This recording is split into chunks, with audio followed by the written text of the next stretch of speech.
बड़ी खबर आ रही है और खबर आ रही है तजाकिस्तान से।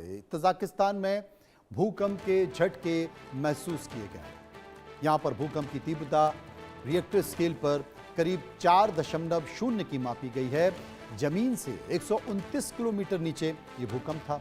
भूकंप का केंद्र भारतीय समय अनुसार शाम 5:23 पर, मतलब अभी से कुछ देर पहले आया था। तो तजाकिस्तान से जो बड़ी खबर है वो भूकंप की है, जहां पर भूकंप के झटके महसूस किए गए हैं। नेशनल सेंटर फॉर सिस्मोलॉजी अंतर्राष्ट्रीय एजेंसी के अनुसार रिएक्टर पैमाने पर इस भूकंप की तीव्रता करीब 4.5 मापी गई है। भारतीय समय अनुसार 5:23 पर ये झटके महसूस किए गए। भूकंप का केंद्र जमीन के लगभग 129 किलोमीटर गहराई में स्थित था।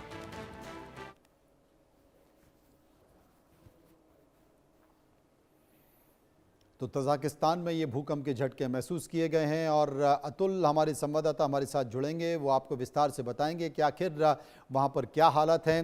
हालांकि भूकंप की जो तीव्रता है वो तीव्रता बहुत ज़्यादा नहीं है और मुझे लगता है कि बहुत ज़्यादा नुकसान नहीं आया होगा, लेकिन फिर भी क्या किसी इमारत को चोट आई है, जान माल का नुकसान हुआ है? अतुल रंजन विस्तार से जानकारी देंगे क्योंकि उन्होंने ये खबर तत्काल हमें भेजी है। तजाकिस्तान की ये खबर है। हाल के दिनों में तमाम ऐसे भारत के इर्द गिर्द ऐसे देश हैं जहां पर बहुत सारे भूकंप के झटके महसूस किए गए हैं और लगातार अतुल हमारे साथ मौजूद हैं। अतुल, जरा ये भूकंप के झटके कैसे महसूस किए गए, विस्तार से बताएं। जी देखिए, जो घटना है वो तजिकिस्तान की बताई जा रही है, जहां पर जो है अभी से कुछ देर पहले ही वहां पर भूकंप के झटके महसूस किए गए हैं। तकरीबन 2-3 घंटे पहले की एक खबर जो है, ब्रेकिंग न्यूज जो आ रही है कि लगातार जो है तजिकिस्तान में जो है भूकंप जो है वो उसके झटके महसूस किए गए हैं। और जो नेशनल सेंटर फॉर सिस्मोलॉजी है और जो वैश्विक भूकंप नेटवर्क है उसने भी जो है इस घटना को कंफर्म किया है। और जो बताया जा रहा है कि इसका रिक्टर स्केल पर इसका जो तीव्रता है वो 4 बताई गई है, यानी कि ये एक मध्यम स्तर का भूकंप था। और इसकी गहराई जो भूकंप की बताई जा रही है वो तकरीबन 129 किलोमीटर, यानी जमीन के अंदर जो है काफी गहराई में ये भूकंप जो है वो उसका ओरिजिन था।